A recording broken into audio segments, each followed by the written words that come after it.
guys, welcome back to A Little Less Lisa. If you're new here, my name is Lisa, and this channel is all about my health, wellness, fitness, and weight loss maintenance journey.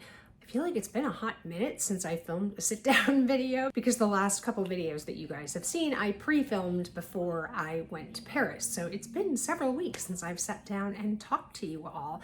But today, I want to talk to you about my DEXA scan, which I had earlier this week. I had planned on actually trying to do it right before I left on my trip, and I ended up having way too much stuff going on, so I called and rescheduled it to after I got back. So I had that done the other day, and I thought I would talk about what progress and kind of, what this has shown. And yeah, so let's get into what is my third DEXA scan.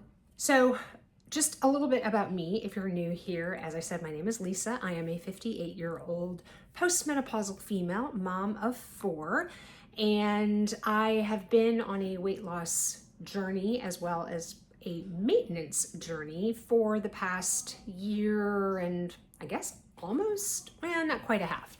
I started in the very end of March of 2024, and I started taking compounded GIP medication made with tirzepatide and took that to lose weight. I have now lost a little over or so, about 60 pounds or so. I started at like 184-ish pounds. And yeah, I've been maintaining my weight essentially, and maintaining this weight for probably, I would say since like around the beginning of February time frame. So I feel like my weight is pretty stable. I will say that I do wish that I had done this back in probably January, like before I had my surgery. So again, if you're new, I had brachioplasty surgery, which is the removal of excess skin from your arms, and then they also did a breast lift and they removed my breast implants, which took off about 2 pounds just from that alone. And so, there was a time for a little while that I wasn't working out, and I didn't start my Train Well workout routine until about 7 weeks or so after I had my surgery.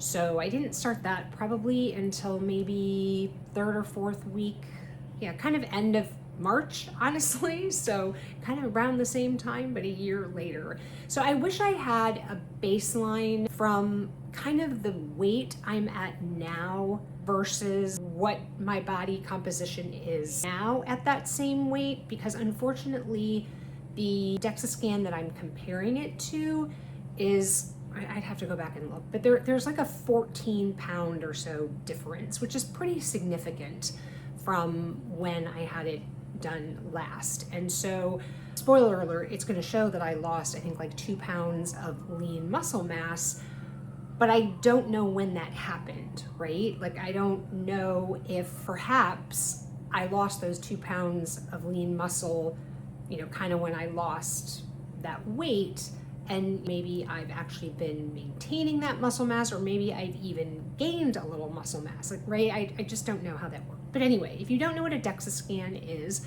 it is the gold standard in determining body composition. So it tells you your body fat, your lean muscle mass, your skeletal mass, water. It gives you bone density as well. So a lot of different factors. And basically what you do is you lay on this table. It is essentially a low-grade X-ray machine, and you lay down, you lay very still, you lay with your arms down at your side like this, and you just lay there. It takes, depending on how tall you are, obviously, because it starts at the top of your head and it moves like probably this much every, swipe. So it's an arm that goes over the bed, and, there's some little machine, and you hear it go, and then it moves. Anyway. Do you like my sound effects? So, depending on how tall you are, the taller you are, obviously the longer it's going to take, because it goes all the way from the top of your head down to the tip of your toes. And then they get a report and they share that with you, hence what I have here. So, and this is a different report than I've received before, so it had some additional information given to me that I have never had before. It was, let me see if I can find it. It was called your ALMI, your ALMI, which is your appendicular lean mass index, and then your FFMI, which is your fat-free mass index. Never talked to me about that before. But anyway, overall, your body comp is top notch. It says I got an A for my body score. Not really sure what that means.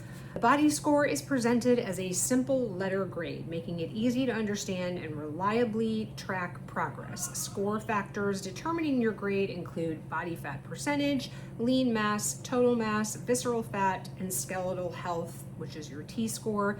Each factor is rated from excellent to need focus, allowing you to identify specific areas for improvement. So, like I said, I got an A. I'll take it. Okay, so I'm kind of gonna give you rough numbers because it's like a little graph thing, so I don't have exactly. So when I started, my body fat was right around 35%. Then it dropped to, during my next scan, like around maybe 27 point something %, and now it is down to 20.4. That I have because I have an actual number there, which was a change of 6.7% from the last scan. But then I believe that my lean mass is done in pounds, not in percentages. It looks like I started at about 88 pounds or so of lean mass back in during my first scan, which like I said, I think was like July. And then I dropped to what maybe looks like 88.9. I mean, there's only 3 numbers on this graph. It's 86, 88, and 89. So somewhere between 89 and 88 was my next one, so I didn't drop very much. And then this time I lost 2.7 pounds of lean muscle mass. So right now my lean muscle mass is 86 pounds. This says target is 91 pounds. He didn't really indicate that he thought I should aim to really gain, which I guess would be 5 pounds of lean muscle mass. I think he said I could gain maybe he said 3 or 4, something like that. So like I said, I kind of wish that I had done this basically when I'd gotten to the approximate weight that I am now, but before I really started my hardcore training. Because, for example, I know that my bicep circumference has increased since starting my Train Well program. And, it's not because I've lost weight or anything. So anyway, and then it breaks it down by arms, trunk, and legs. The bottom line is overall, my body fat decreased by almost 7%, and my lean mass decreased by 2.7 pounds. So anyway, so then here are these ALMI and FFMI. And let me read what these are. So the ALMI, your appendicular lean mass index, measures lean mass in your arms and legs relative to height, indicating muscularity and functional strength. A healthy ALMI provides essential insights into your muscular health, injury prevention, and overall quality of life. It also helps combat age-related muscle loss, sarcopenia, which can lead to frailty and increased risk of falls. Strive to keep your ALMI north of the 75th percentile for optimal health and longevity. As data suggests, this leads to longer, better lives with reduced risk of chronic diseases and age-related declines. So, mine is getting to the below average. It's like at the very bottom end of average and going towards below average. So that is something that I definitely want to work on, which is why he definitely recommended for me to try to gain some additional lean muscle mass, because that, in comparison to my height, would improve that number. So basically my ALMI right now is 5.74 kilograms per meter squared, and my target is 7.46 kilograms per meter squared. So like I said, this was a totally new piece of information that if it actually has it in the history, but no one has ever spoken to me about this before, which I thought was interesting. The FFMI is your fat-free mass index. Takes into account your total lean mass in relation to your height. It is calculated by dividing your fat-free mass in kilograms by your height in meters squared. Fat-free mass includes everything in your body that is not fat, such as muscles, bones, organs, and water content. FMI is a useful metric for assessing your overall body composition and muscularity. A high FFMI typically indicates a higher proportion of muscle mass, which is associated with improved physical performance and metabolic health. To maintain a healthy body composition, aim for an FFMI within the average or above average range for your age and sex. So again, I'm closer to average than I am below average. It's definitely like higher on the sliding scale than my ALMI.